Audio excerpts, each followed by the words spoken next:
काय झालंय? काय करताय तुम्ही? अगं केव्हाचे स्वर लावतोय पण माझे स्वर आहे ना असे वर लागतच नाहीये ग. टेन्शन आला बाबा. बाबा, एक मिनिट. ह्याच्यावर चढा. हे कशासाठी आता? तुम्हीच तर म्हणायलात ना स्वर वर लागत नाही. तुमची हाईट कमी आहे म्हणूनच तर लागून नाही राहिले. उभं राहायच्यावर आता लागतील बरोबर लगे. राहू बघ. आता बघा. अगं मूर्ख बाई स्वर वर लागत नाही म्हणजे असं असं असं असं स्वर म्हणजे असं गच्चीला नाही लावायचे आपल्याला स्वर. मग मूर्ख बाई तुला काय समजलं? काय अक्कल आहे? गाढवाला गुळाची चव काय? माझं काय चुकलं असेल? मी ते यांना खुर्ची आणून दिली चांगली, स्वर लागत नाही म्हणून. कुठलं सुटलं की मारतच राहतात मला. तुमच्या घरी असंच होतं का?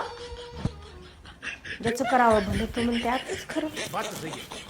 जाऊ दे तिकडं, सगळे नवरे सारखेच येतात.